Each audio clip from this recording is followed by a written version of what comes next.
the show that has hosted everyone from Sugar Ray Leonard to Keith One-Time Thurman. This is Tough Talk Tonight, brought to you by Heavy Bag Boxing. Welcome to another episode of Tough Talk Tuesday. As always, I'm your host, Lucas Biggers. Alongside me is going to be Sakura A and Robert Alexander. What's going on, guys? What's up? Hey, guys. All right, good weekend of fight, guys. Let's get right to it. First, I want to talk about, did Colbert get a gift decision over Valenzuela? Well, first things first, Lucas. You and I owe Showtime an apology. I agree. I mean, it turned out to be more competitive than what I gave it. But it's all right. We apologize, Showtime. It was a decent undercard, surprisingly. Yes. I mean, that was kind of short and sweet of an apology. I'm not gonna draw because what y'all said.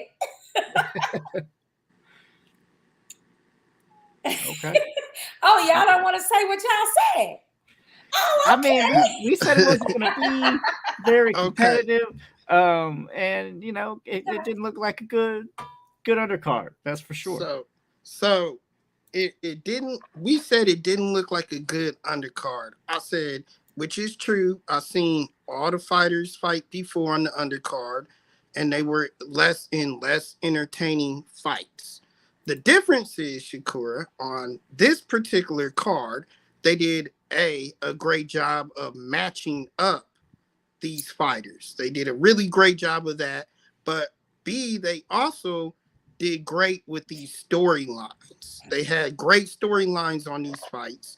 The Cody Crowley obviously was a great story amongst itself. I mean, here you have a fighter who was broke just a month or two ago, contemplating committing suicide, and then his protector, his father, did commit suicide. And then you have what Lucas is wanting to talk about first, the Chris Colbert coming off of a loss versus Valenzuela, who also was coming off of a loss, and both were in desperate need of a victory. So, Lucas, ask the question again that you would ask. Did Colbert get a gift decision against Valenzuela? So we are going to differ on this one, and I guess I'll just start. No, he earned that decision. Okay. I feel like he earned that decision. You know, Venezuela knocked him down. Colbert came off the canvas and did what you want to see a fighter do. He started to dominate the rounds, period. He started to dominate them. Venezuela did hurt Colbert again later on in the fight a little bit, but he was more coming on in like the last seconds of the rounds. So I think that's where we're going to get into the argument here. I think that's what the judges saw, and they sided with me. Obviously, you can't try to just take a guy out in the last seconds of every round and not win by knockout. Colbert, to me, was decisive in the rounds. He was dominant in the rounds, and it was only a 1-point victory. I felt like he earned it. Well, I do partially agree with you, believe it or not. We are in partial agreement here. I think Colbert won a lot of the closer rounds, and that's where it was really decided. When Valenzuela came on strong, and he won those rounds definitively. The problem is I think the rounds in between and any of the close rounds kind of all went to Colbert. And I kind of had it that way too, but it was just very close rounds that I was giving to Colbert just the edge. And unfortunately, that would have led to him either getting a draw or possibly a decision. I mean, I don't really think you can scream robbery in this one. I do think it was a close fight, but there are a bunch of people screaming robbery, as well as everybody who was ringside. I mean, they were not happy with Colbert at all. Well, I mean, for me, I feel like it was more like a draw. I don't know if either edged each other out, other than it looked like he was hurt a lot more than Valenzuela, who didn't get hurt at all. You know, to me, it was all about a size difference. It was about the fact that Colbert really doesn't belong at that particular weight division. I think it's kind of like a money situation, especially by being out a year and them bills is coming due. You know what I'm saying? Like, you'll be like, yeah, I can do this, sure.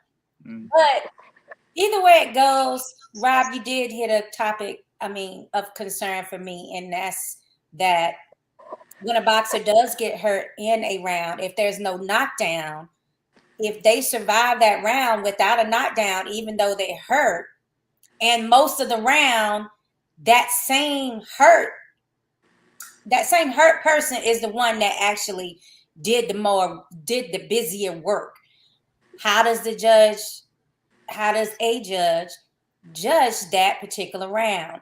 And that is, you know, we get back into that realm of judges having that ability to say yes or no to some of these things, you know, like they get to say with their own discrepancy whether they're going to reward that or if they're going to go with the one that was boxing and landing more punches that round, even if it wasn't so effective as that stronger, harder puncher, one or two punches. So I think this is where the fans are starting to be like, oh, I don't know if this is, you know, I thought that was a robbery. Okay, a robbery when something is not even close and the person gets the decision.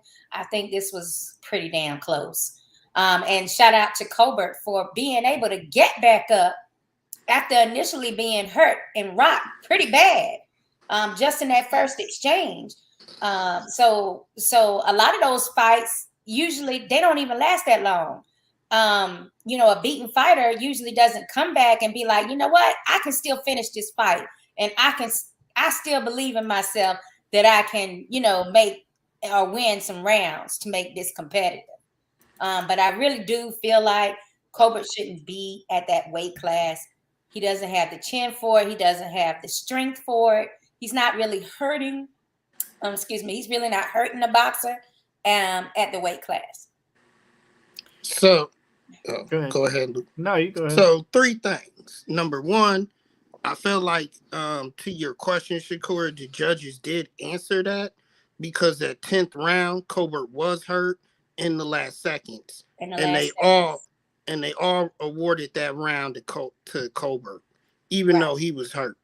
So I feel like the judges did answer that question for us that night, and that's why the decision went that way. But it doesn't always go that way. So we're saying that, but had he got hurt earlier in the round, but Venezuela still didn't land anything else significant, it could have been a different situation. Like in this particular fight, it ended up that way. But not in every fight, it doesn't end up that way because they do have the discretion. Well, I feel like they from my perspective, at least in the 10th, the other rounds, you know, he may have had him hurt a little bit earlier, but in that 10th, right, it was literally in the last seconds, and the judges still awarded it to Colbert.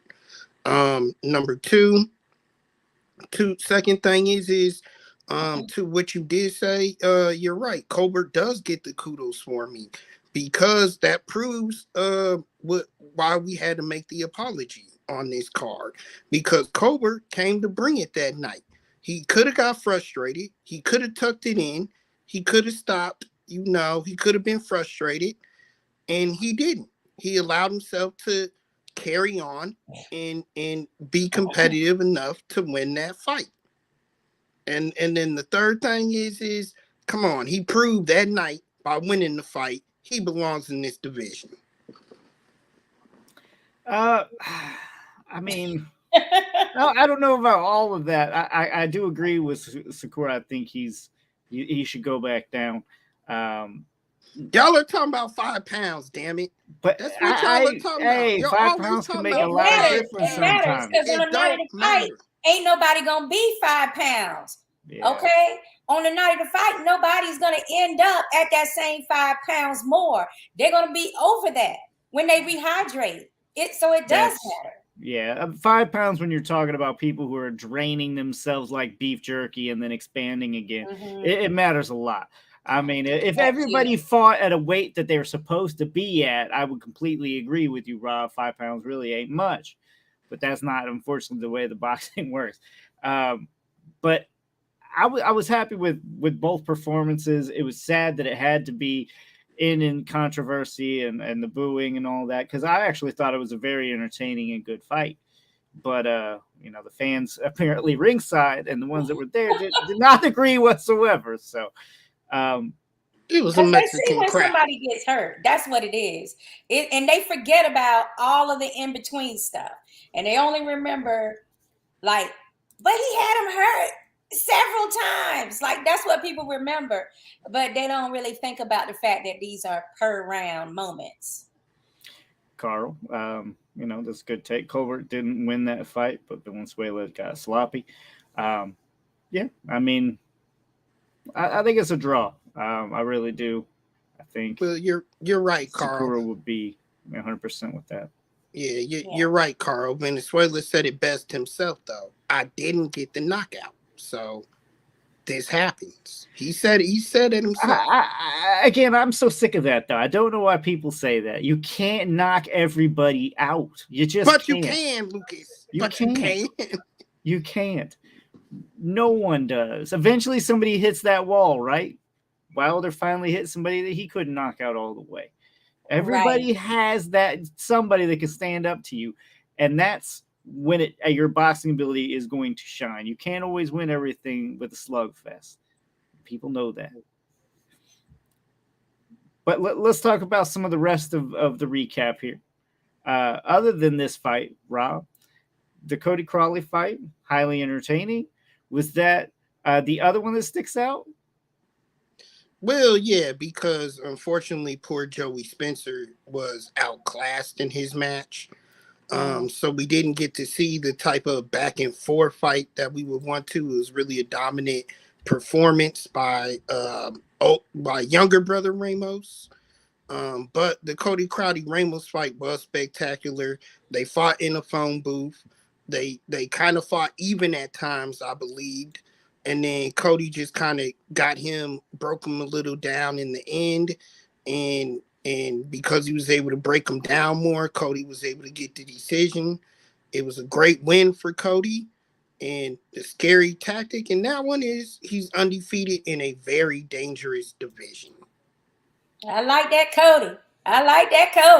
That's all I got to say. I mean, he's a dog in there. And then he got he presses the action. He puts a lot of pressure on his opponents. But what is different about him is it's a little bit more there than just the pressure. He has a good jab. He has a great stance. He does have some boxing IQ there. So it's more than just him being like on the attack. It's a lot to do with a lot of things that look really good for him. And for him to be coming out of, not the best of mental places, and to come in and fight like that, that's a true dog. Like that's a warrior. I mean, that's somebody that's a real fighter in life. So I wish him all the best, and I can't wait to see him in that ring again. Like, I like seeing all that aggression. Now, again, this was a close fight technically on the scorecards. Guys, did you see it being a close fight? Yeah. Did you also score it close? Yeah. My only question is, and Shakur, I guess you could answer this for me, but I felt like Ramos fighting off the back foot and on the ropes too much really took a toll on him, and that's why he wasn't able to edge out Cody. And what do you think, about that? Why he continued to go there, let himself on the ropes? Because he was fighting well. But he to me, that's where he lost the fight, in my opinion. He really had no choice once.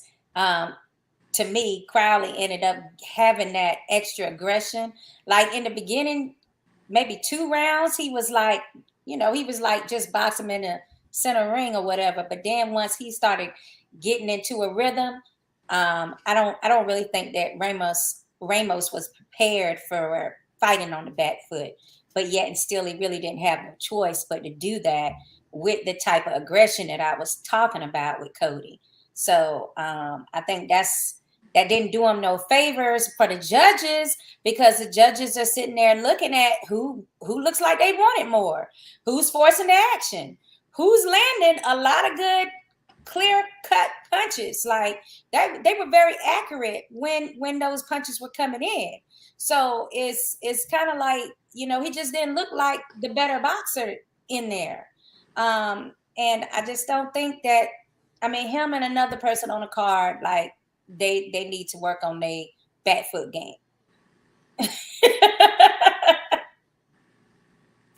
All right. Cody Crowley, you kind of were touched on it a little bit there, Rob. Do you think he can compete with all of this competition here in that weight class? No. No. He doesn't seem to have a ton of power. I mean, if you look at his past records and the way he fought, yeah, he can bang, but he doesn't really have enough power to really be that knockout threat. But he does have boxing ability. He does have some speed. What's your take on that? My opinion personally is they need to work more harder on his strengths and getting better at those, is in terms of being a pressure fighter, because the power isn't there. And you're looking at Crawford and Spence at the top of the division, he gets wiped out. No, not even competitive from what I saw Saturday night. That's not to say, though, that he can't get in up to that level, but they really need to work hard on him applying that type of pressure, because that could help him in a fight against at least Crawford.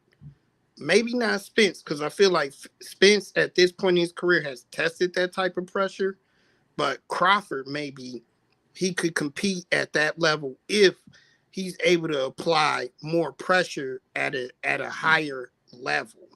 Meaning you can't allow your opponent to be able to fight off the back foot like Ramos was able to do a little bit in this fight. You have to learn how to cut off the ring a little better, and you have to be able to make sure that when you got him in that corner, a guy like Crawford, he's going to turn you. He's going to look for the angle. He's going to use his defense. You got to be able to apply pressure in that at a high level in that. And Cody can get there, but he's not there he by far. Okay. And would you agree with that assessment, Sakura? To hang with 147? For 147, yeah, I do have to agree with Rob. Oh my God. Yeah, I agree. I'm sorry. What is the third fight? For some reason, these two stuck out to me. What's the one I'm missing? The undercard. Joey Spencer versus Spencer the other Ramos. Yeah, that's right.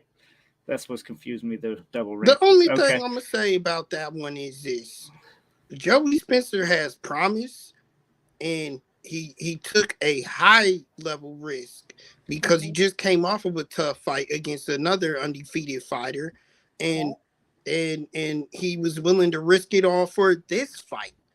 And that's why he got the main undercard. But Joey is very green, very, very green. There's a lot to be worked on, and he can definitely learn a big lesson in this. And his corner did him a solid by calling the fight and calling it early. People get mad at fighters or trainers for calling fights too early. This was a case where you wanted to, because of the upside, because of the ceiling for Joey Spencer. Okay, he got whooped and there was no coming back. There just wasn't. He was going to continue to fight until he got hurt, and he was going to still fight through that. So I felt like they did a great job by stopping it when they did. and he's pissed about it. And that's where you go back to the drawing board. Yeah, I mean, these guys are supposed to be, similar in size if you look at like their reach and their height and everything. But didn't it seem like Ramos was just so much bigger fight night? He was. Hello.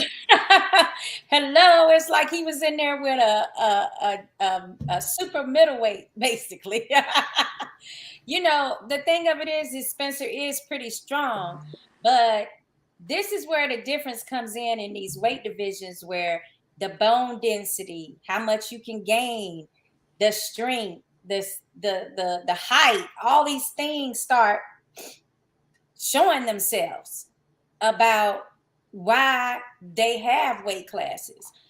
Spencer was pretty, he was a dog in there too. He was taking a lot of abuse, and the guy, he dropped him, but he came, he got back up, and he was still in the fight too.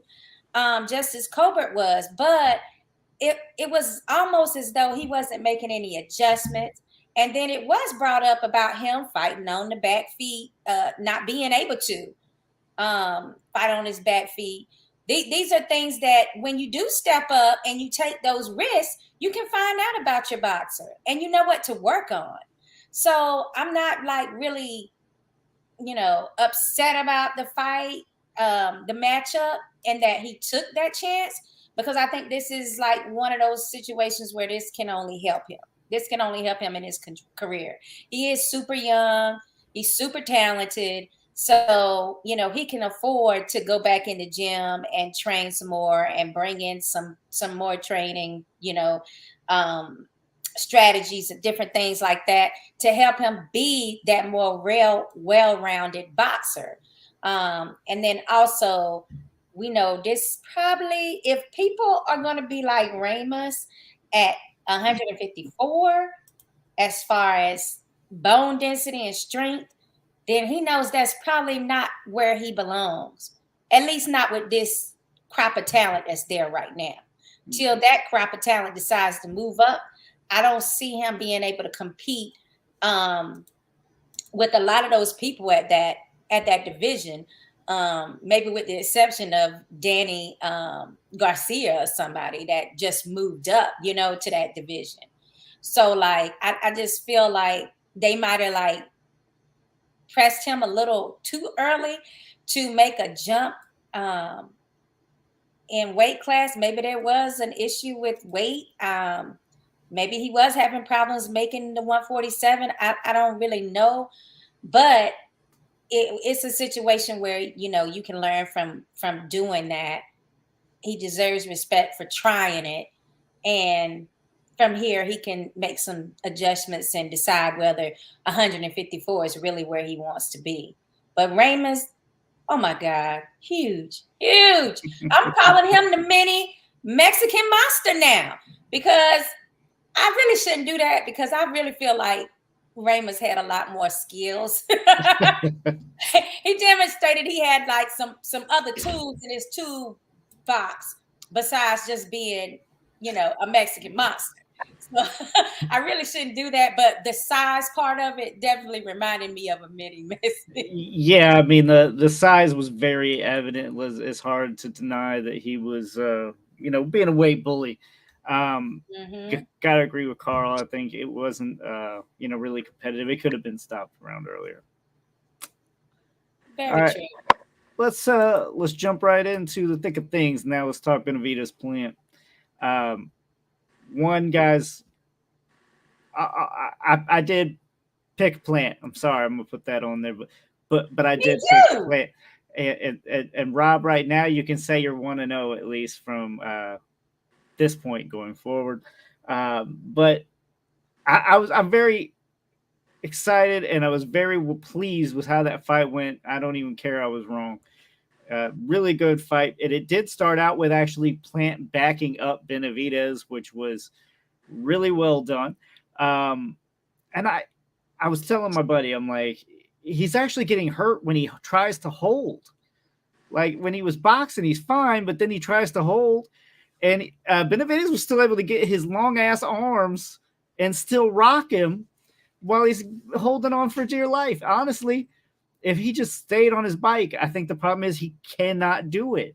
If he needs to build that stamina, because if he can do that, he can win that fight. Not only can he win that fight, he can win against better opposition. So I think Plant's ceiling for me has gone up. And Benavidez, I'm going to come back to it. I don't want to sound like I'm beating a horse with earlier, but let's face it, this dude is a weight bully. I mean, he shrinks down very small. Don't do that. He does. Don't do that. Even though it's true, don't do that. Now do that. He made the weight. He made the weight and came under. He came under Plant. Yeah. Don't do that. He made weight, yes. But that doesn't mean he's necessarily fighting at his correct weight. His correct weight, just like we knew Canelo was above. Yes, I mean, he's one of the ones that can do it very well. He rehydrates well. He did come in shape, and he was able to make the changes he needed to. He slowed down Plant and was able to get Plant to gas.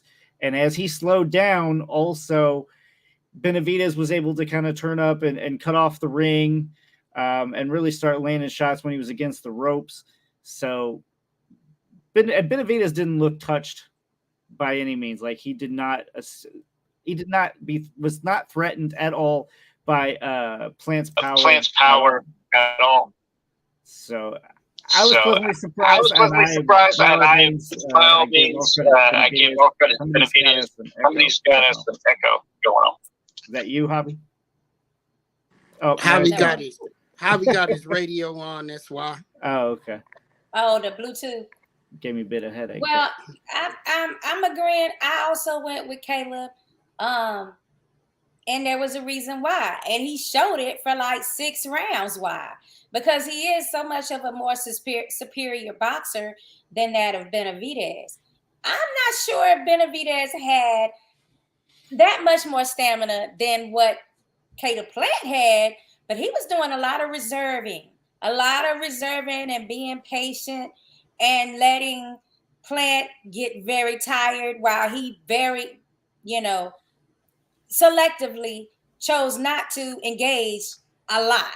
For sure. He was frustrated early, and, he stayed with it, though.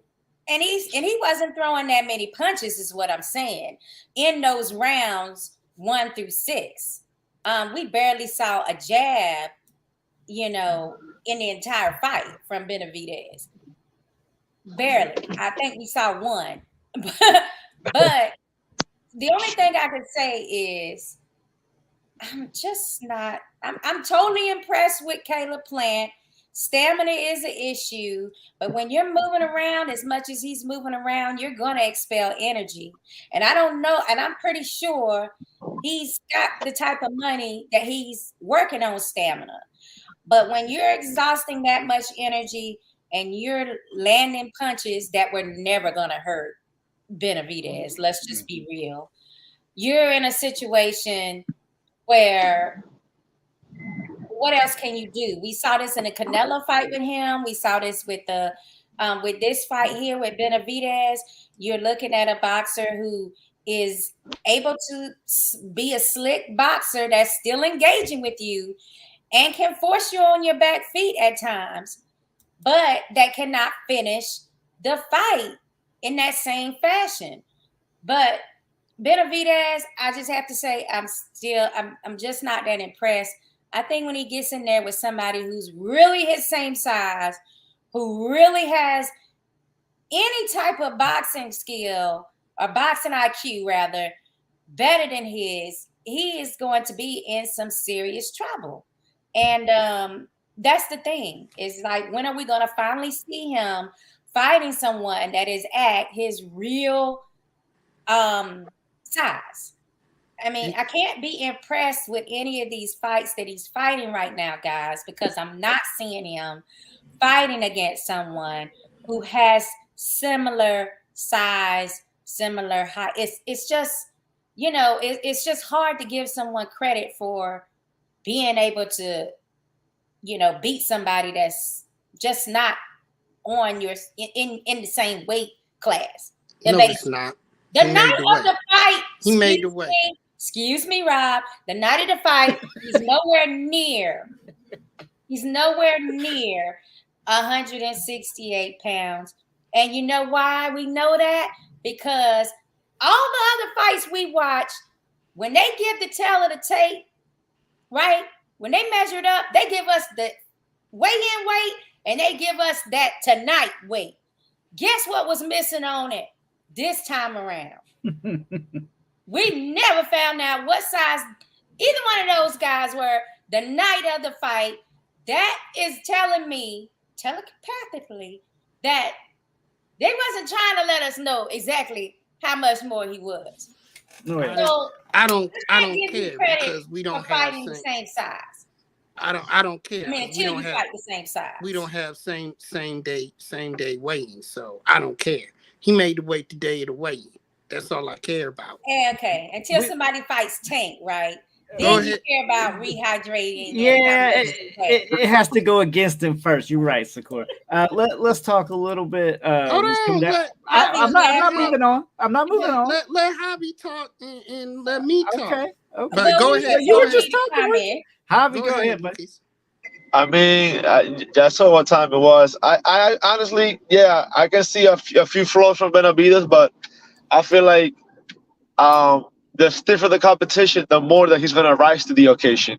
Sometimes, these guys at this level, they need that challenge. And I mean, yeah, Plant moves a lot. And, he's a real good boxer. Benavidez, he's come with the pressure, but he is not, if you think about it, if you see it, it might look like a bit sloppy at times, but it's smart pressure. It's constant pressure. It's that wear you down, get just take the will out of you type pressure. You know what I'm saying? And to me, he's like a margarita with better skills, and he's heavier, and he keeps coming. You know what I'm saying? And that pressure, at some point, if you cannot keep up your boxing at a high pace for too many rounds, eventually he's gonna wear you out, and that's what it is. And I feel like probably like Canelo could be the same fate. You know what I'm saying? I know Canelo's gonna talk to you. I mean, you'd be surprised. Look what Bivol did to Canelo. You know what I'm saying? Look what Canelo has struggled too with like boxers like that, and I know he comes forward, but like again, I wouldn't be surprised if Benavidez is like 190, once almost 200 on fight night. Yeah, I mean, he's got a point there. Damn, He can you really be. think so heavy? Look, the guy made 166, and props to him. He made weight. He's a professional. He came on his weight and did his thing. But at the same time, I wouldn't. If you add 25 pounds at that you're talking about like 190 something. Yeah. You know what I'm saying? And that's 25 pounds of water, of a few carbs, like they kind of rehydrate. And guys, like it's a different thing where sometimes maybe the other guy doesn't blow up like that. Maybe you gain 5-10 pounds, because usually that's usually the weight that you fight at, that you train at. You train at usually like 10 pounds under the weight or something like that, because you sometimes you come from 20, 30 and up. So you start making 20, 10, and then you kind of train like around 10. That's what a lot of people don't know about the rehydration clause. Sometimes you want to like gain as much weight as you can, but if you've been training, like let's say 10 pounds away from the contracted weight, then you want to stay at those 10 pounds that you've been training, that you've been doing your fighting camp, because you've been fighting. Let's say you sign up for 150 and you came down to from 175. So you came down 175, 170, 165, 160. So you've been training at 160 all the way to like probably 3 weeks before the fight weight that you lost those 10 pounds. You know what I'm saying? So usually guys, when they blow up, some guys, they don't want to blow up that much. They just want to get back to that, that 10, 12 pounds that they did the fight, the whole training camp with. And then some guys like Benavidez, they don't give a fuck. They want to blow up. They want to put all these pounds on top of them. And now they're gonna be a little sluggish because you haven't been training really at that weight. You've been training at a lower weight, but they're so skillful in their own way. You know what I'm saying? That these guys don't go by the books. These guys they have this out of the books type of gifts, and because of that, they get away with shit like that, like gaining 20 pounds over and still be able to perform at a high level without being sluggish. Yeah, I mean, and it benefits him. Like for somebody who moves a lot, like Plant, obviously you're not going to do that. It's gonna end up bad for you because you're not going to be able to move around. You're not going to be able to box like you'd like to. But for a stalker and a guy who just walks people down like Benavidez does, and exactly, and that's exactly why that's probably why Plant didn't want to blow up that much because he's a mover. So when you're a mover, in reality, you don't want to be that heavy. You don't want to be that many pounds up because you want to be lighter on your feet. Mm-hmm. Yeah, you need to be lighter. You need to be faster, and when you do kind of gain a little bit of weight after the weigh-in, and let's say you've been training, I don't know, let's say the fight is at 150, you've been training at 160, you blow up to 165, 170. Sometimes that takes an effect. I think we've seen it with Canelo. We've seen it with a few guys where they made the weight, but then you see round 8, 9, their output just completely drops. It's dramatically. You know what I'm saying? Y'all are missing something here. But Lucas, did you have a point before I go in on my rant? No, I was agreeing with him. I think Canelo is kind of just a smaller version of what Benavidez is trying to do. He's going to do the same thing. He's going to outbully the weight bully. I could definitely see him blow it up to the point where really Canelo can't hurt him. I think that was kind of what finally happened with Bivol. He hit that brick wall of that weight class where finally Canelo's power isn't really all that effective at 175. I don't think he can really compete in that weight class. You can tell me he's got a fucking belt there all you want. I don't give a shit. That doesn't really count for me. He's got 3 belts there. 175? No, okay. I That's thought you what were I'm talking about 60. No, okay. No. But go ahead, Rob. Look, y'all are missing something here, okay? The ring got negotiated to what, 22 by 22? Something crazy. I would say that favors Plant, if anything. That favors Plant heavily if Benavidez ballooned up 20 to 25 pounds like you say he did. And the rehydration weight is a mute point because we don't know what he weighed in the night of the fight. Now let's put the facts where the facts are. Why Caleb Plant lost that fight. He got the ring that he wanted to, the size ring that he wanted to, and he tried to use it. And Benavidez had none of it. None of it. Okay? What did I tell you? Exactly what did I tell you that Caleb Plant was going to win the fight on? Is exactly what Charlo said he was going to win the fight, not at length. He had to go in the trenches and take the fight to Benavidez. He had to back him up. He had to show him who's boss in the ring. And Plant didn't do that. He didn't do it. He decided to run around the ring, and then when he was too tired to do that from the man, he held. And then you got to give kudos and credit to Benavidez for not getting frustrated and sticking to the damn plan. Oh, he got frustrated. Which was to wear the kid out. He was frustrated early. To wear the kid out. Yeah, he was frustrated. and land his blows when he needed to. He didn't get that frustrated. He didn't get that frustrated at all. He didn't even complain. I didn't see him complain to the referee not once. Okay. I mean, just because he played you're confused. What does that have to do with the other? I don't. The facts are the facts. The facts are the facts. That makes sense.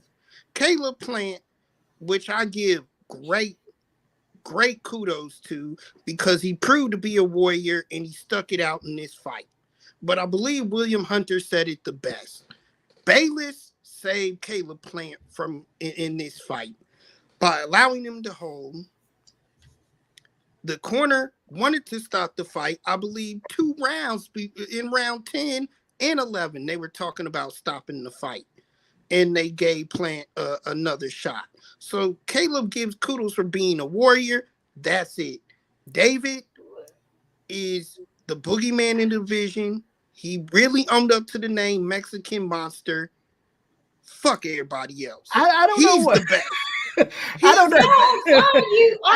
First of all, I can't even believe that you are agreeing with Hunter, because that never happens. Okay, for you two to be agreeing on something, I know there's something wrong now, Lucas. Something in cahoots going on. Yeah, there's something definitely wrong in Denmark, right? But I'm telling you right now, I'm about sick of this holding shit. Also, okay, you got clinching and you got holding. What Caleb Plant was doing was clinching. Big difference from holding. Holding is when you're trying to just, get more time and you're just wasting the clock and you're trying to prevent the other person from throwing. Holding is Vladimir Klitschko. Yeah, that's holding. That's holding. Right. Clinching is when I'm going to just hold you to make you have to reset, which is a boxing tool. It is legal. But it's okay when B-Hop did it. You cannot clinch a few seconds and move it on. That's what he was doing. That's why he was never called on it. While on the other hand, we had Benavidez sneaking in some elbows whenever possible. That wasn't called either. So to me, it's all is fair in love and war. Like, if one wasn't being called, the other one damn sure wasn't being called, with a big ass nasty cut over Plant's eye for the sake of it. That was you know what I'm saying? But what Rob is saying about this, the whole other situation, Plant schooled him, dog, from round 1 to 6. Benavidez didn't do shit until it was damn near the 7th round. He was basically like, I'm gonna just wait till this MF slow down. But he didn't have to. That was the game plan. Call it running, but it wasn't running because he was actually landing shit on them, Benavidez. Yeah. It just didn't have no effect because, as Javi said, he probably was like to 200 pounds that night. So whatever. You're trying to make this seem like it's something that it wasn't. He won the fight. No, I'm telling you what happened. Which was to wait till the championship rounds to start, laying hands. That's fine. Nothing wrong with that strategy at all. But what we're not going to do is sit here and act like we saw so much superior boxing skills from him, because we didn't. He didn't have to. And also, why are we talking like, okay, Hunter, I agree Bayless was too involved, but when is Bayless not involved, right? I mean, he was put in there. They agreed on him to be the ref. Right. It doesn't matter. But that's how it is. That's what I mean, is like, so Mayweather wanted that in the rematch against Maidana because he already knew Tony Weeks was going to let shit fly. You know what I mean? He's like, I don't want that no more. Give me a more controlled fight. And that's why they went with Bayless. If you want somebody that's not involved, you got to go a different direction. Bayless is going to keep you keep in the middle of it all, and you should know that going forward. But I agree with part of what you're saying, Hunter. I mean, I do think Bayless definitely helped step in, and he maybe was too involved, but like I said, he usually is.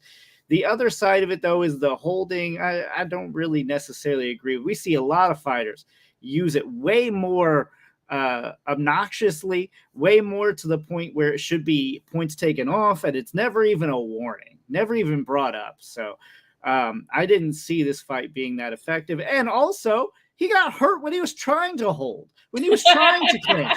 Exactly. This is the main time that he actually got hurt. If he was able to stay outside, he would have been fine.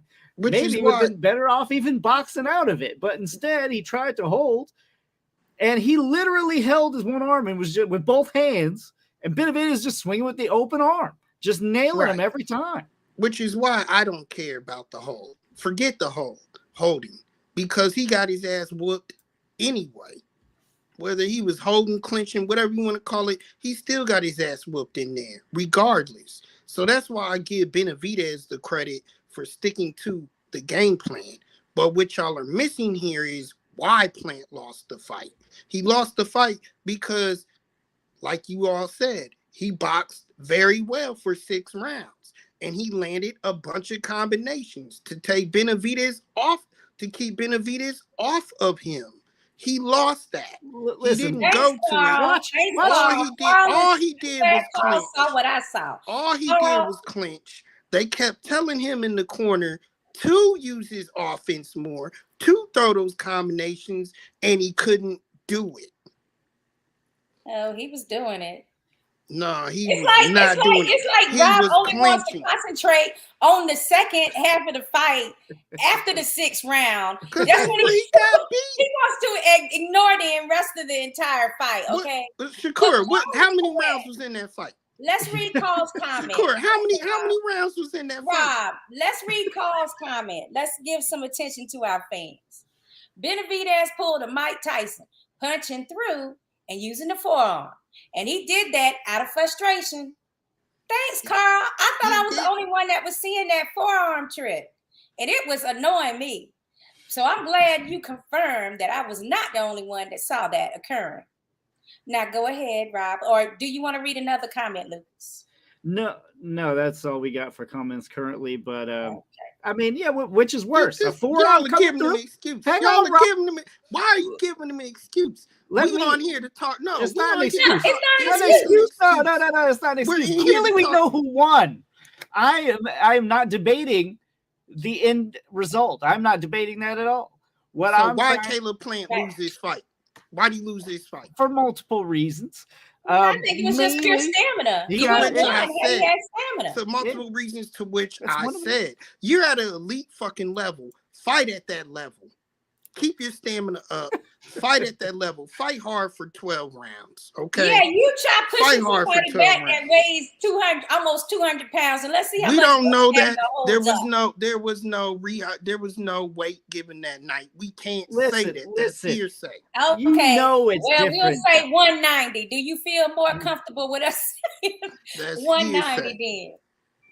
I mean, that's 30 pounds can matter a lot. I mean, you might not even feel those punches. Caleb Plant's already not like, some crazy knockout artist anyway. Yeah, he put Jarrell out, but he already is not known for power. To have somebody also blow up another 30 pounds bigger than he is, possibly, allegedly, that's going to have a lot less effect.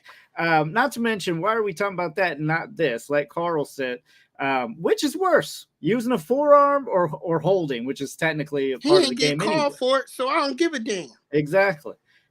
That's the problem. No, it wasn't even holding. It was clinching. There's a difference. They'll tell you in the gym it's a difference as well. Like I said, there's no boxing commission that is going in any state that says that clinching is illegal. They say clinching is fine because you're breaking. You're just resetting. It's to reset. Ain't nobody answering the question. Start over with trying to get inside. So that is the actual boxing strategy. I mean, we still going back here. Ain't nobody answered my question yet. Why did he lose the damn fight? I told you it was stamina. Other than stamina, I can't see because he won all the rounds in which he was outboxing him. Yeah, I mean, Lucas, why did he lose the fight, Lucas? If you look at the first 2 rounds, and that's all I want you to look at, just the first 2 rounds, go back and watch them. It's all this herky-jerky movement, herky-jerky. You can't keep that shit up. You cannot keep that up for that long, okay? If you know Mayweather in his defense, he's not constantly fucking, no, he's waiting, and he's able to counter. He doesn't, like, fucking try to counter a counter, like, He's dodging ghost punches in there. And yeah, you can do that shit for a little bit. But if you spend 2 whole fucking rounds, you're going to be exhausted by the end of the damn second round. And that's what he does. He did it in most of his fights. He's very herky-jerky until he gets settled and calmed down in his opposition. And I don't know if he just needs to feel them out first or what it is and see if he can take their power. But let's face it, Plant, for the better part, I mean, he took his power, right? Ended on his feet. So like I said it before, I'll say it again. I thought he did this in Canelo's fight. Plant doesn't throw his hands enough to win these fights. He doesn't let his offense work for him in the way that he should. He doesn't let his hands go, and that was the case at the end of this fight. He didn't let his hands go enough. Me and Charlo both said it, y'all. You cannot win this fight at length. You need to go in the trenches and gut out a win. He didn't do it. You don't have to do that. I mean, I'm not saying that you're all the way wrong, but a boxer, that's the point of being a boxer, to not go in the fucking trench because you know that's where you're gonna die. You stay the fuck out the trench, and he couldn't do it. I mean, he gassed himself out and he got caught in a firefight. If he's able to snipe from far away and keep doing it, he's gonna win all night. The problem is Plant couldn't do that. Plant could not fight. Look, listen, I always say it does come down to styles, but it's also what style dominates the fight. That first half of the fight was whose, Sakura? Yeah, Plants. The first fight was Plant's. The second half of it, however, was Benavidez. And once it turned, didn't matter how big that ring was, Will, when he got ready to like tire out and Plant, I mean, and he could get, Benavidez could get to Plant, it was done. And once that turn happened, I mean, it was a drastic change, right? Plant was boxing his head off, and then it turned to Benavidez beating the shit out of him. Like, that was so brutal. It was exactly what I call. Which is exactly what I call. I was hoping that they stopped it because I was getting scared for how many punches he was taking from Benavidez. In a short amount of time. Like, it wasn't like spread out over the entire 12 rounds. It was like punch after punch after punch. And then, like you guys were saying, when he was trying to hold, then he was getting that side temple action. Like, it was just like nowhere to go. Because once you're tired and them legs is giving out, you ain't got many options if you know you don't have the power to knock somebody out. So, I guess that's the downfall of him taking that risk and fighting Benavidez. They really talked up the whole rivalry situation, made it hyped up. People were excited about it. People actually purchased the pay-per-view in our group, y'all. I couldn't believe it. People never want to buy the pay-per-view. Not usually. So I knew that was, I'm like, dang, this fight is big. This is a big fight. So kudos to Benavidez for getting through Plant, but it did end up showing some flaws in Benavidez. And some of them flaws are some that somebody like Canelo will capitalize on. They will not be tired because they do some of the same tricks. Canelo does some of them same tricks of just chilling out and letting you outrun yourself and thinking that you getting away and letting you tire yourself out. He plays some of them same games. And he also loves to hit people in their arms, tiring their arms out, making them, making those muscles ache. He does some of them same type of elbow, forearm, forehead, all that stuff. But Canelo has a lot more power than that of a Plant. So we would have to see how that would match up. If that fight was to happen, guess what? I doubt that fight happens. You still can't believe that he's going to be forced to fight a Benavidez. Yeah.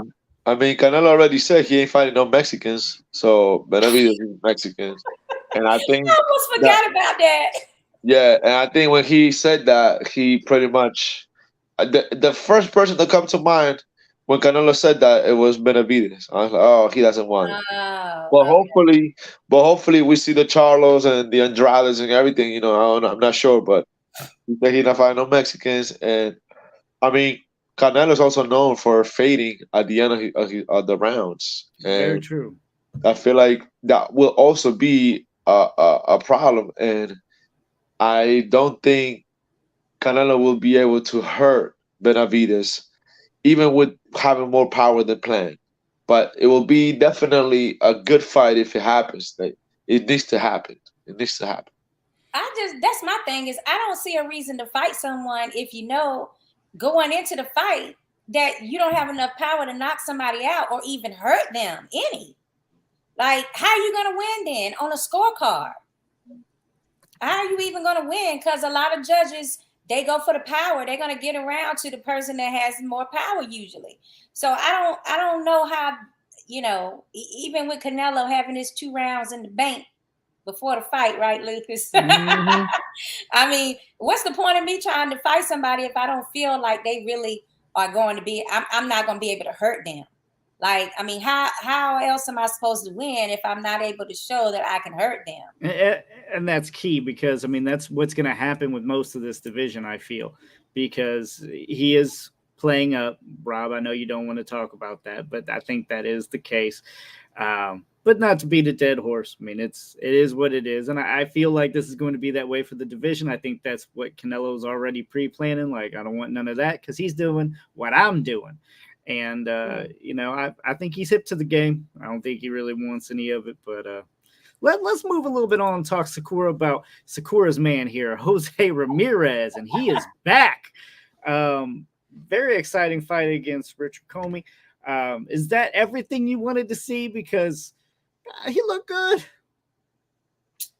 He looked good, but then he didn't look good. Okay. And, I love Jose Ramirez. So, for many reasons, I'm not going to say some of them other reasons, but for many reasons, I think that Jose, I just love that body work. The body work is something that, like, it rivals nothing in that division. Nothing. Pretty much most of all the divisions, I don't see that type of body work that he does on his opponents. Not to that level. So for me, that's like key. But he had some rounds, he had some rounds in which he allowed Comey to do what he wanted to do, not because he wanted to, but because his stamina kind of lulled at a certain point. Luckily for him, it always comes back towards the championship rounds. But I don't know. I'm like, what can be done about this? Because this is like, apparently, it's something that happens in a majority of his fights. The commentating team was saying, I hadn't really seen him that gas in the middle rounds before, to that point that it was. I don't know if that's considered ring rust because of the fact that he actually started out strong. So it's hard to read. And then Comey, he could only do what he could do. He made the most out of what his skills are and his abilities. But at a certain point, that body work is going to have an effect on you. And there's no way around it, because he's done punched you with everything he has for so many damn rounds. There is no way that you can possibly make it through a fight and not encounter being stale and just being, tired and being completely sore in that abdomen area, all around the sides, all in the front, solar flex, all like there is no non-target in the middle section for Jose Ramirez. He gonna get you in all those points, in all them areas. So, yes, Jose is back. He's talking about Prograis again. And Prograis was like, well, that's funny. I was being for real in the first time we was negotiating, because he's saying, oh, this time let's be for real. He's like, I was being real that time too. I wanted to fight you. So these are things I think, I still would favor Prograis in a fight between the two. But damn it, this is must see. This is something that we all want to see.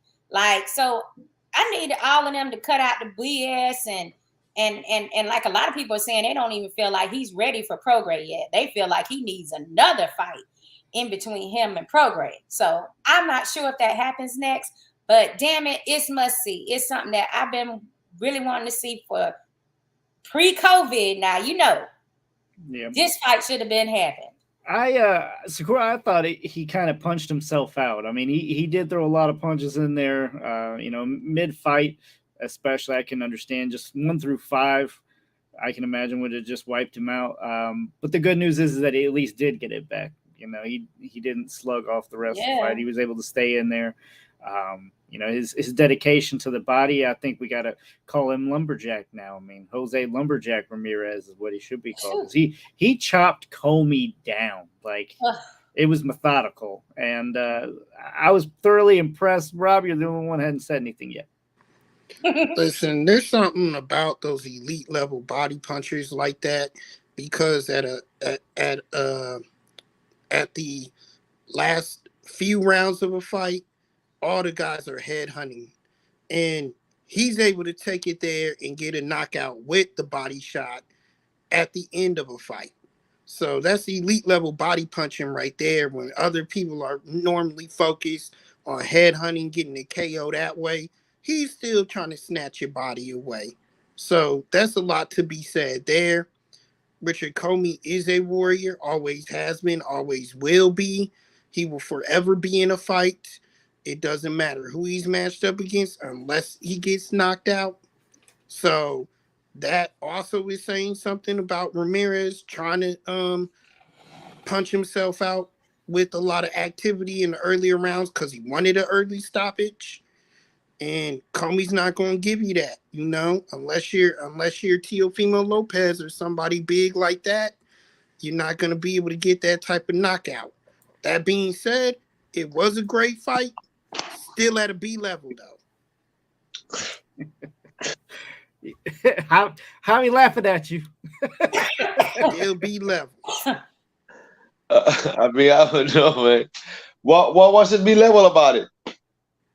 He can't do that. He can't have that type of work rate, slow down like that with any of the elite fighters. He'll be out of there. I mean, to be honest with you, I pretty much feel like, yeah, in a way, Ramirez did take the easy route when he went with the Comey option. Not taking away anything from Richard Comey. He's a hell of a fighter, but I think progress was his mandatory or so. I honestly understand the whole, business decisions and all of that stuff, but he's a warrior, man. I was surprised that fight didn't go through, and I feel like also as Ramirez got his flaws and everything, he also has stepped up the competition a few times and he lived up to it. I feel like, yeah, I'm probably gonna side with progress if that fight happens, but I feel like it'll be good work for both of them. They'll both come out better fighters because it's top level. You know what I'm saying? And I don't know about B level because these guys, yeah, they're not as flashy and flamboyant and explosive as other guys, but in their own way, they have a few skills and fundamentals that keeps them at that world level. Well, Javi, how do you feel about Prograde versus Ramirez? Do you see this going in favor of either one of these guys, or is it just that much of an even type of fight? Because me personally, I feel like Prograde has a lot more boxing skills. Yeah, I will definitely go with that. Yeah, I feel like Progress will edge him, probably outbox him at times, and even use Ramirez's own pressure against him just because he has that boxing IQ, he has that general runship, and he'd be able to do that, at the skill level that he's at. Yeah, I feel like it'll be a good even fight, but I like I said, I will definitely go with Progress based on his style and Ramirez's style. He do have some power. I mean, it's not like he doesn't have any power, but he got some power too. I just still feel like Jose needs to work on like this whole. He can't fight on the back feet. If you even turn him a little bit, he can't get his offense off. Like, I mean, there's some things that I would like for them to work on with him, and I'm not sure Team Angel and them are maximizing, some of the things that they could be in training camps.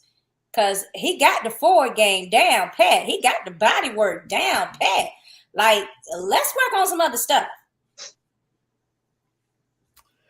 All right, I think it's this time because I do want to leave some time for this. Lately, Rob's Rapid Fire has been pretty spot on with our March matchups.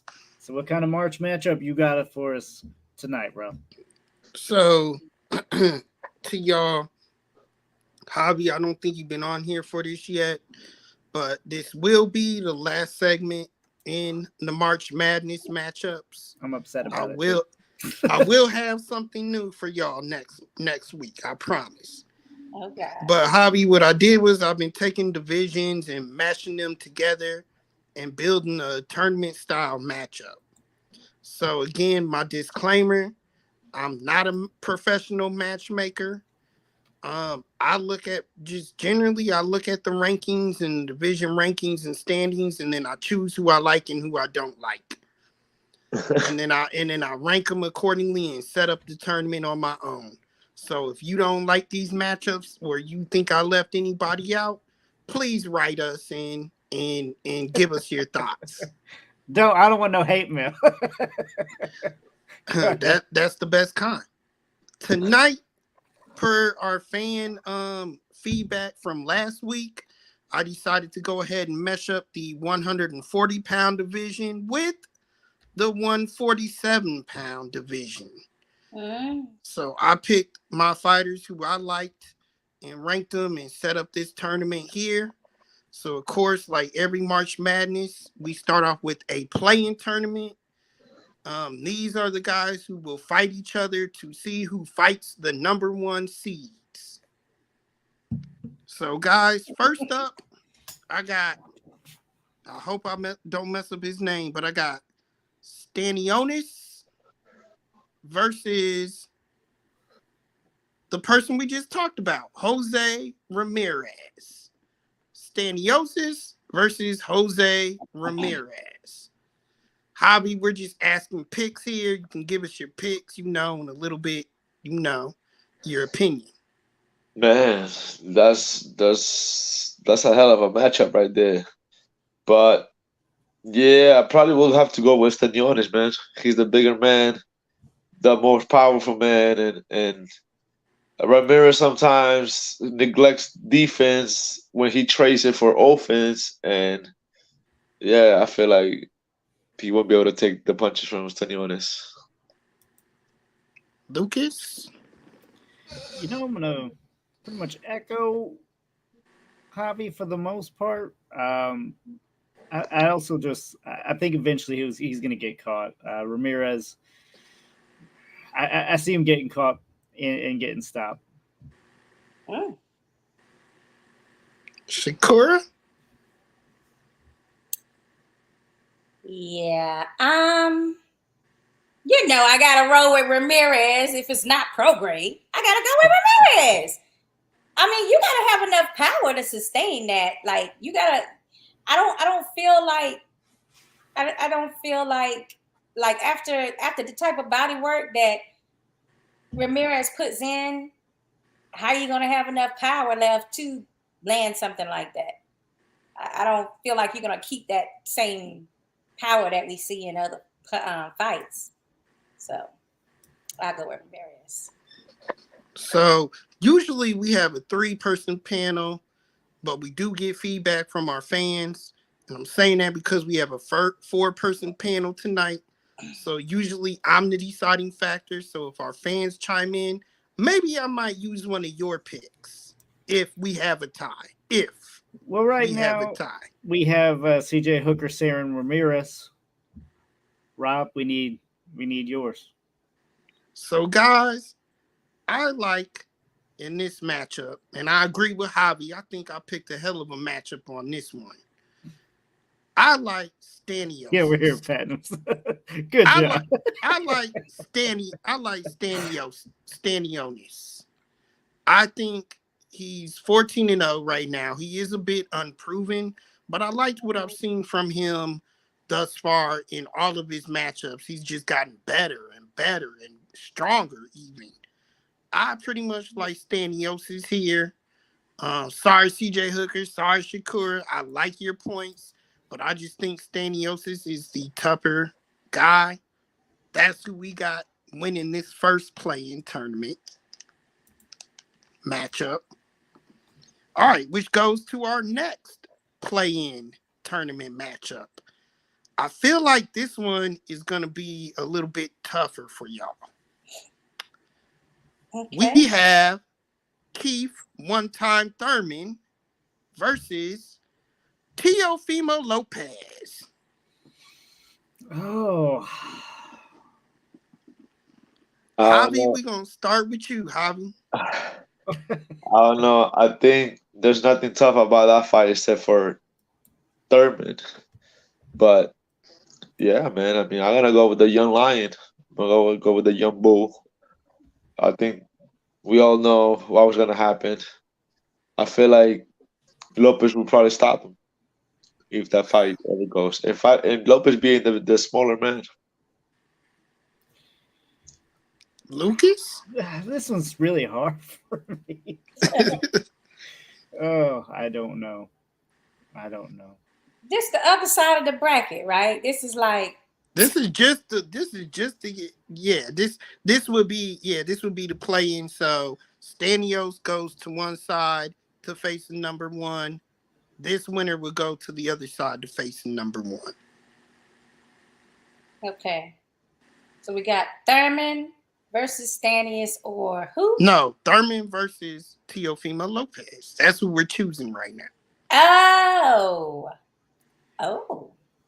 Because some of their performances are just so off from night to night, and we're talking about Tio and Thurman.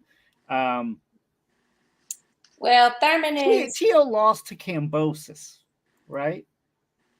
Yes. But he Yeah, beat Loma, so you're like, come yeah, on, you but know what I'm Thurman's saying? record is a little bit better. I mean, he's only had one kind of not himself type night, and that was with Pacquiao in the beginning of the fight.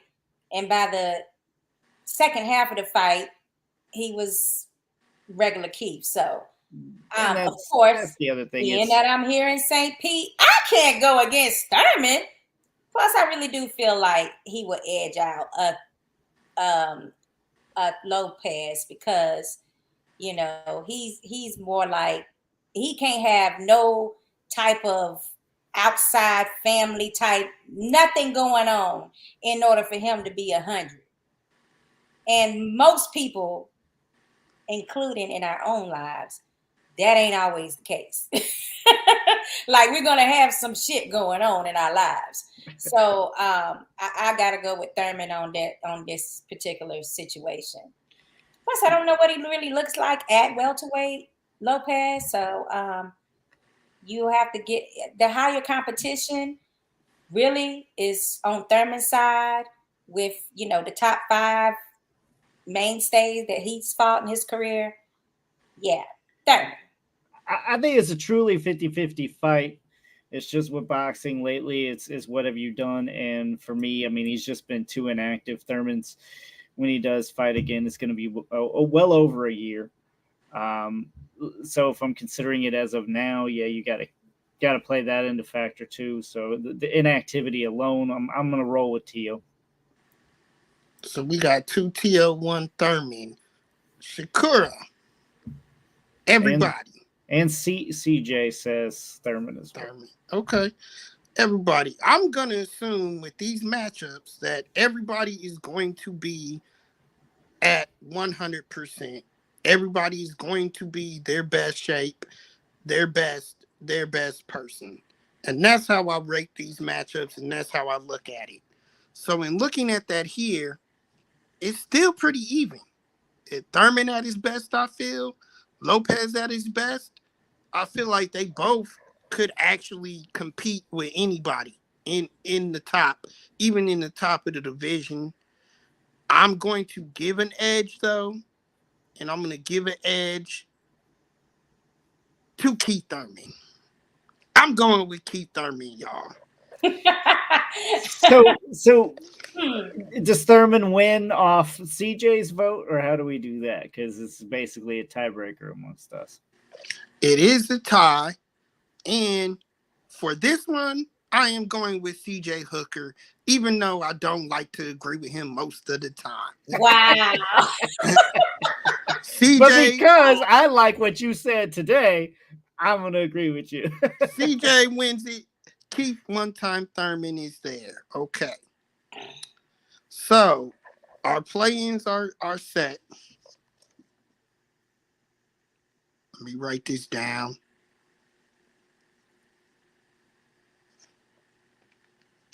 So we start on this side of the bracket. So Keith Thurman just won. So Keith Thurman, guys, will fight our number one in this bracket overall, which is Terrence Crawford. Terrence Crawford versus Keith one-time Thurman. Okay. Consider... Go ahead, Javi. Oh, you're muted.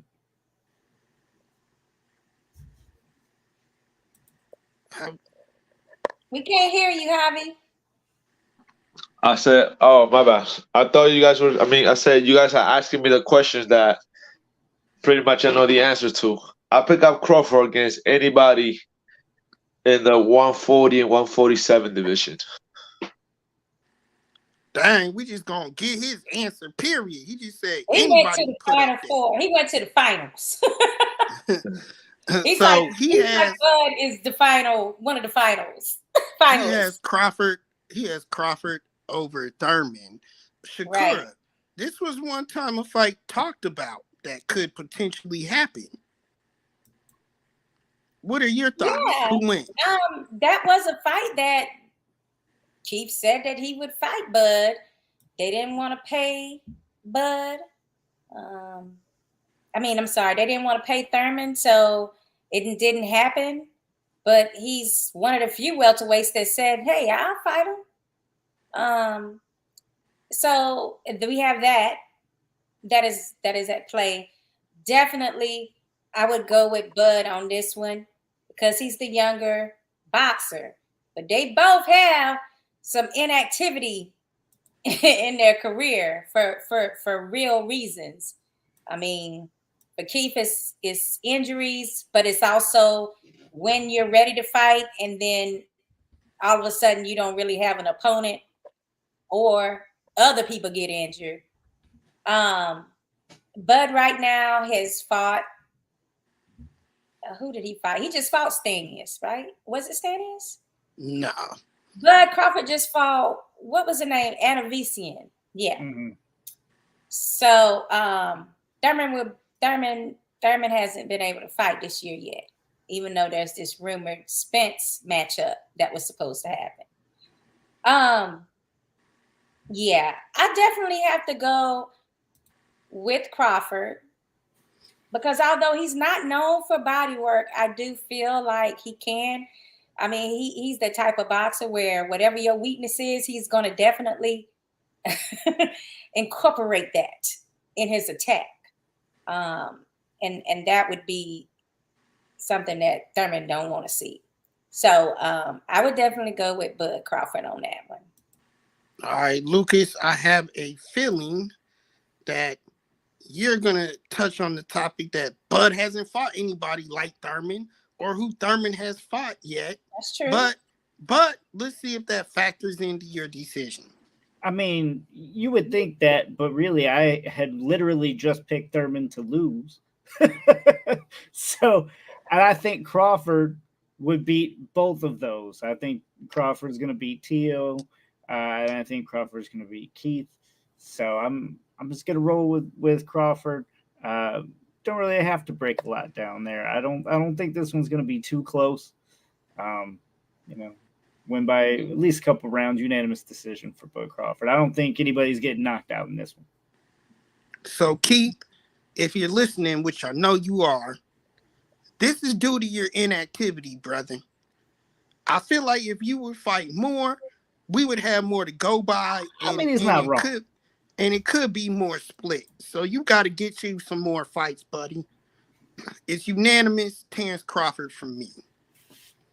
We go to the other side, and we have Stanionis, who won our play-in tournament, against our other number one, Errol Spence. And I feel like this is going to be unanimous, too. Javi, what's your take, if you're there? What was that, my bad? What was that? Spence versus Stanionis. I'm going to pick up Spence over anybody except for Crawford. Okay, Spence it is. Shakur, is it Spence? Yes, by leaps and bounds. I mean, that's not even a close fight, I don't believe. I think that's a dominant win for Spence. Easy work. Easy work. I should have asked. Is it unanimous on this panel, Lucas? Yeah, it's unanimous. We can move on. That's why they're number one seeds, people. All right, I got a couple of interesting matchups here. So, on this bracket, then this is the next round of fights. This will be Virgil Ortiz Jr. versus Josh Taylor. Virgil Ortiz Jr. versus Josh Taylor, Hobby. Hey, I like that one. You know what? That's a good one. That's a good one. Man, that's a tough one. Definitely. That's a tough one. But I'm going to have to go with Virgil, man. I like the kid. Definitely a lot of skills. I think that's like one underrated, unproven talent out there that we still haven't seen. Not even 80% of the kid's potential. So, Ortiz Jr. all day. Shakur. Yeah, I'm a big Virgil fan myself. And that's somebody that likes the body work a lot too. That's why he's on my radar. So I definitely got to go with the youth on this one. I see that as a Virgil win. Lucas? I think this is going to be unanimous. I don't even know if Virgil Ortiz can be beaten. I would love to see it, but he's going to continue in this tournament. I'll tell you that. Well, I like Josh Taylor because I don't like Virgil Ortiz Jr. at all. But if I would have to say it, ain't no reason you just don't like him. Unproven. He's unproven. Very unproven. Okay. And Josh Taylor is the undisputed title holder. Hey, I'm not really gonna knock you there. I don't think he's had a big measuring stick yet, but I do see talent there. So CJ Hooker not by choice. A lot of these guys are unproven by choice. I don't think my man is unproven by choice. He's unproven because he hasn't really had the opportunity to get matched up tough and to see what he has. But the few times when he stepped up, the kid delivered, and that's what I tell you. He's an underrated and probably undeveloped fighter because there's a lot of potential there. Well, the majority rules, so Virgil Ortiz Jr. wins this one. Guys, for our next and final fight in this round, I believe we got a fun one. Josh Taylor, CJ did not lose to Cottrell. It was a robbery, yes, but on paper he did not lose to Jack Cottrell. The technicality. What happened to that rematch, by the way? They lost it. He's going with Teofimo Lopez. Yeah. Yeah. Not he lost the rematch. No, he lost. Right. They didn't agree. They didn't agree to a rematch. All right, guys. So for my final in this round, I have a fun little one for you. And this one, I don't know. We have Jerron Boots Enos versus Regis Prograis. Oh man, that don't work for me. Hobby. We'll come back to Hobby. Shakira, what's wrong? Regis Prograis is never going to be a 147-pound boxer. He's at his limit at 140. So it's kind of hard for me to see a matchup with him at 147. But we'll pretend. So Prograis versus Enos Boots. By the way, you put him with one of the bigger you placed him in a matchup with one of the bigger welterweights in the division. I am not a matchmaker. Well, you just matched it. You matched it up, so that's matchmaking. No. That would definitely be Ennis overwhelming Regis because no matter what he hits him with, he's not gonna be able to hurt Boots. But Boots did show he had some things that some people can capitalize on that are in that division that are in the same weight area. But for this particular matchup, because Regis has said he's going to be at junior welterweight his entire career, unless it was a Josh Taylor fight. That's the only person he would go up to 147 for. I really don't see this fight happening. Javi? Yeah, I mean, I can see the whole thing with the limit at 140 and everything, but y'all gonna probably be surprised by this one. I'm gonna go with Progress on this one. Okay. I honestly, I see the size difference, and honestly, a lot of these guys, for me, a lot of these guys that are making noise. One of the few that are like making noise, but haven't seen much yet is Boots.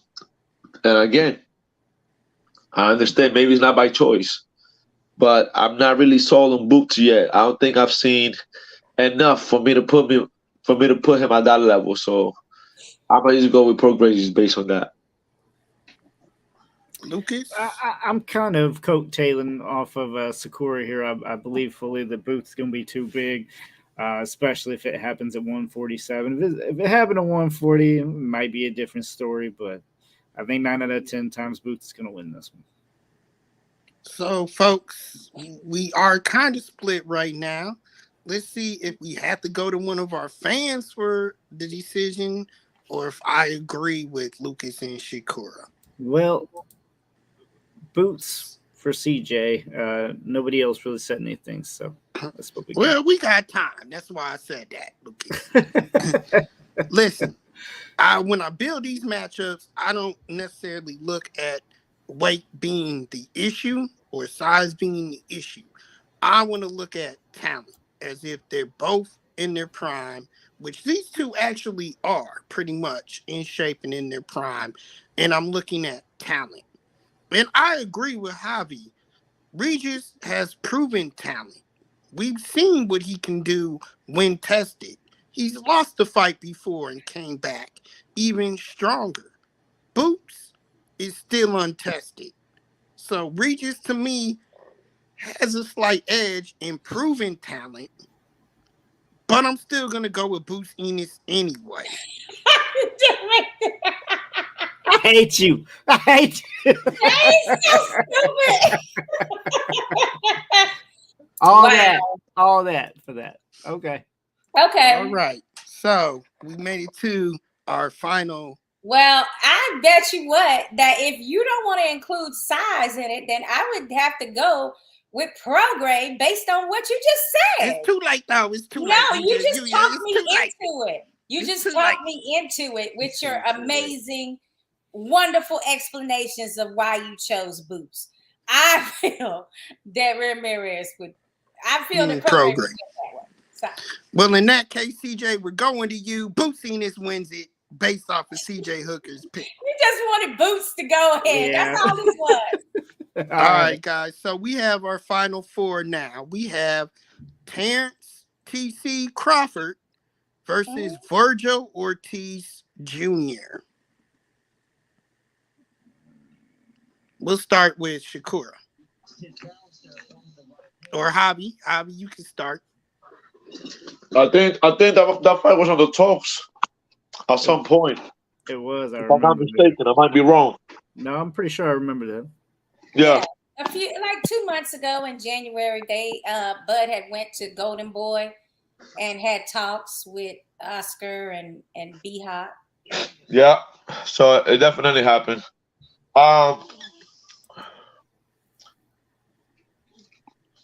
Crawford. Shakur.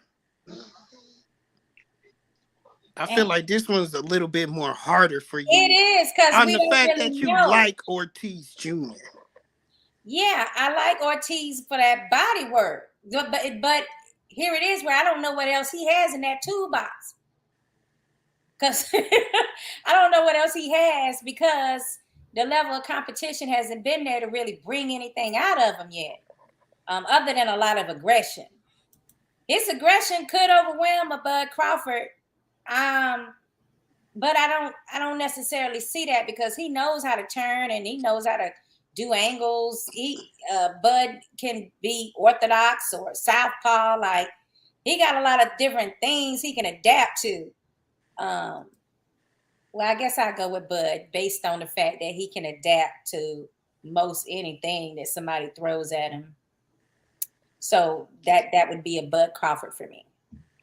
Lucas? Oh man, this one is a lot harder for me than what you might think. I think a lot of people are going with Bud here, and I get why to a certain extent.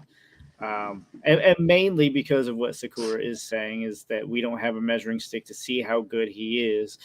But that's part of the problem. I mean, some people can see, Golovkin before he got his measuring stick type fights. I think we still have not seen what Virgil Ortiz is capable of. But if he goes from his current wins that we just discussed, and he actually won that, and he's building towards this fight, I can honestly see him beating Crawford. This one's hard for me. I want to say practically a draw, because I can honestly see that happening in this fight. But I'm going to have to lead to, one, the A side, and two, the better overall slicker boxer who's going to make his punches more effective, or at least appear more effective, and that's Bud Crawford. Okay. So I picked Josh Taylor for the reason being unproven talent. And I'd like to say in this matchup, I honestly actually think it'll be a lot closer for Bud. And here's why. Bud faces guys that he breaks down. And yeah, sometimes he gets pressured. Sometimes he even gets hurt. But he's always been able to break a fighter down. Ortiz has that Mexican heart, that Mexican chin. I don't think Crawford breaks him down as easily as he does in all of his other fights. I think, in fact, it takes much, much longer for Bud to even crack Ortiz Jr. But I'm still giving it to Crawford anyway. So our next one, another one that makes no sense. And you said you went with Josh Taylor for why? You said he's unproven. Hey, and check back in, because Virgil Ortiz Jr. is going to have a measuring stick fight here pretty soon. Yeah. Exactly. All right. So I really, really like this next matchup. Errol Spence versus Boots Enos. Javi? This is a tough division, man, to do. Whew. Like I said, guys, I honestly haven't seen much from Boots. I definitely see the talent there, but I'm still yet to see a lot before, I start picking him over this other top guys. So, Spence. Sakura. Yeah, I still got to go with Errol on this one. Mainly because he has more experience than Boots at this point. And also, nobody's ever tested Boots' chin the way that Spence would. So I would definitely go with Spence. Lucas. I would say Boots' ceiling is very, very high. But to echo my colleagues' statements, we don't know how high yet. We know Crawford's, and we know it's up there, right? But we're talking about Spence. Spence is up there. He holds some big names record-wise. multiple measuring sticks. Meanwhile, he does not. I mean, there's not anything there to say that he can take on a guy like Bud Crawford. Not necessarily that he can't, but he has not yet to prove it. So you got to roll with Spence on that. I'm going with Boots Ennis because I don't like the ugly fucker. And I'm talking about Errol Spence. What don't you like about Errol Spence? Hate him. He's a contender. He's a proven pretender, in my opinion. Proven pretender. He's like we said, he's got names, man. And that's all he has. It's just damn names. But you know what? Let's move it on. You know what? People say different when they talk Canelo, though. Let's move it on. Right. It is the same setup. Yeah. CJ Hooker, I agree. This may be the best fight. Knockdowns by each. But he thinks Spence wins. And I think the ugly fucker won't get up from a knockdown from Boots. Wow. Okay. Such aggression. Okay. So this is ultimately why I do these matchups. And obviously, according to Lucas, we'll have to do this again sometime in the near future. But if you see what we got at for a finale, we got it to fight everybody wants, people. Everybody wants it. Everybody. I think I've seen Madonna tweeting that she wants to see Spence versus Crawford in 2023. So, guys, here we have it for the finale. Terence Crawford versus Errol Spence. Who do we got? We got a true pay-per-view worthy fight. I mean, this is as close as they get. I mean, this is hard for me to pick one. CJ Hooker says, well, we know Spence is getting robbed in the final by Rob. I think it's honestly, it's going to be this close of a fight, and you have to think who that A side is. Who's the A side right now? It's Spence. So Lucas is rolling with Spence. Spence, partially robbery. I'm almost agreeing with CJ because I see it heading that way. I mean, we all know in a close fight, who's it go to? It follows the money, and Bud's not the money guy. Shakur? Yes. I've always favored Bud in this fight. And this is one situation where I think Bud going into it knows that if he wants to win, he will have to hurt Spence. And not for nothing, I think sometimes we really don't know where a boxer's at in certain stages of their career. It's been a lot of stuff going on for Spence as far as injuries, car accidents, and people like, amazing fights with people like Sean Porter, rough fights. So I'm going to say that Bud is the fresher of those two. He's the one that hasn't been really tested to that point. He's also got way fewer injuries. So I'm definitely still sticking with Bud, and I'm not going to get into these money issues because there's not many. I mean, how much more money can a Spence make after a Bud Spence fight? The only other fight that is even intriguing for him, apparently, he says, is a Canelo fight. But you won't be able to get Canelo back down to a catch weight anymore, I don't believe, in between 147 and 168. So that's the only fight I feel like Spence can make more money at. And since I don't feel like that's going to happen, there's no reason to favor him because of potential money growth after this fight. This is it. So I mean, he has some beef fights out there. I can see a fight happening with him and Conor Benn. And not now. Not now. Not after the PED testing has confirmed that. Oh, I think he would definitely require a VADA test for sure. But I can see him going over to the UK and bringing some fans back with him. I can see that. Javi, don't potentially, well, it's too gone. late, CJ. But what I'm saying, I really don't see Spencer's wanting to stick It's how I want it now. It's how I want it right now. He wants his money. That's why he's very adamant about still making this fight. And I don't really feel like he wants to continue boxing after that, to be honest. Maybe not. I'm not sure on that. But I gotta go with Bud. Lucas, if Javi and this is how you wanted it. That's what I was gonna say. This is how you wanted it because if Javi, you know who I was gonna pick, and you probably know who she was gonna pick. So. If Javi tries to come in, block him. Do not allow him to come in right now. That's what CJ said. He said Javi left. This is what I've been waiting for. Yeah, but on this one, I gotta get technical. I gotta get right. I'm not going to say nothing stupid on this one.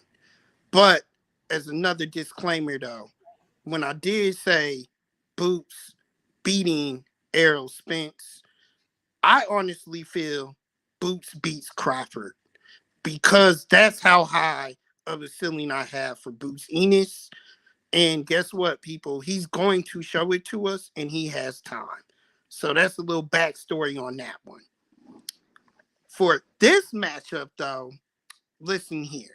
This is what I'm thinking. Spence has been not only through the fire in the ring, but in life. Recently, all through his prime, he's been through a lot of fires.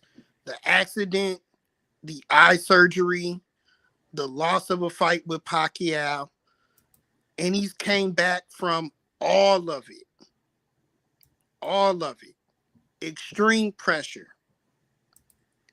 So with that in mind, Spence is really a dog in this fight. He's ready. Forget what everybody's been saying. He's not scared. He's not scared of nobody. Man almost lost his life. Potentially could have lost his career. And came back from it all. Spoiler, but he's going with Crawford. Right. I didn't say based on your I know this. Let me finish. Yes. Now let's turn to the other side with Crawford. Yeah, y'all said he hasn't been tested, but I believe he has because he's been tested in his fights. Because I honestly think that he's the more talented fighter, but he's had tougher fights to where people have tested him. They have tested his chin. And while Lucas will say it was a chink in the armor, he passed all those tests in mid-fight. To me, he makes the best adjustments in a fight. And we can even go back to his most recent fight when people thought he was under fire in that one. He had a very tame, hungry fighter in front of him who challenged him hard. Mm-hmm. And he just knocked the guy out. Crawford, to me, is the biggest dog in a fight. In mid-fight. He's able to make the adjustments, and he's a big dog in mid-fight. So that's why I think this is the fight everybody wants to see, has to see, at this level, at this age, at least in the next 2 years. The edge that I'll go with in this fight, I'm going to go with this. Look, I'm gonna break it down like this. I mean, I haven't ate tonight. I'm still the show's never going in. I mean, because he is really trying to justify what he is about to say. I am going to go with Errol Spence by robbery. Errol Spence. By who? By robbery. He's the A side And the judges just see a little bit more because it goes to the scorecards. They both been tested. They both been hurt. They both been hurt in the fight. They both had great defense in the fight. They both show great offense. Crawford should win the fight, but the judges are going to give it to Errol Spence. Okay. All right, there you have it. Our champion for our March matchup is Errol Spence Jr. All right, guys. Thank you so much for tuning in. As always, don't forget to follow us on all of our social media at Heavy Bag Boxing. Most of our shows don't go this long, but they do air every Tuesday, 9 p.m. Eastern, just 6 p.m. Pacific, depending on your location. But we definitely appreciate you tuning in, and good fight, good night.